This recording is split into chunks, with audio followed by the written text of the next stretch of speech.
Public প্লেসে দাঁড়িয়ে কেউ সিগারেট ধরালেই আমরা প্রায় বিষয়টা এড়িয়ে যাই, কিন্তু সেই ধোঁয়ায় যদি আপনার পাশে শিশুটির ফুসফুসে ঢুকে পড়ে কিংবা বৃদ্ধ কোনো মানুষের শ্বাসকষ্ট বাড়িয়ে দেয়, এই প্রশ্নগুলো সামনে রেখেই সরকার এবার পাবলিক প্লেসে ধূমপানের বিরুদ্ধে আরও কঠোর হচ্ছে।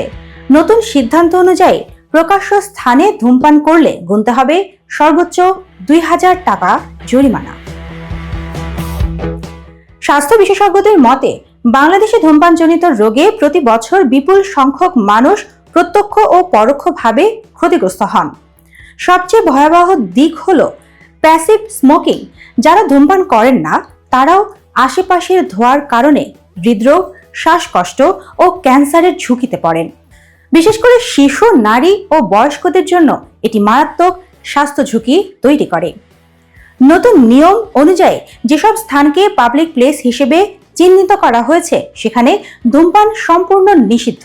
এর মধ্যে রয়েছে গণপরিবহন ও টার্মিনাল, হাসপাতাল ও স্বাস্থ্যকেন্দ্র, শিক্ষা প্রতিষ্ঠান, শপিং মল, মার্কেট ও পার্ক, সরকারি ও বেসরকারি অফিস এলাকা।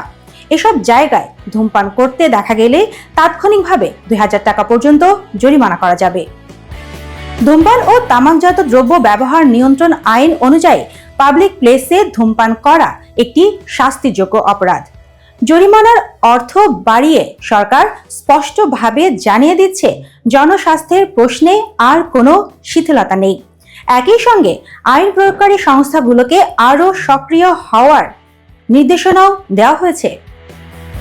এই সিদ্ধান্তকে স্বাগত জানিয়েছেন স্বাস্থ্য বিশেষজ্ঞ ও সচেতন নাগরিকরা। তাদের মতে জরিমানার অঙ্ক বাড়ানো না হলে আইনের কার্যকারিতা নিশ্চিত করা কঠিন। তবে অনেক ধূমপায়ী বলছেন জরিমানার পাশাপাশি ধূমপান ছাড়তে কাউন্সেলিং ও সচেতনতামূলক কর্মসূচি আরও জোরদার করা প্রয়োজন।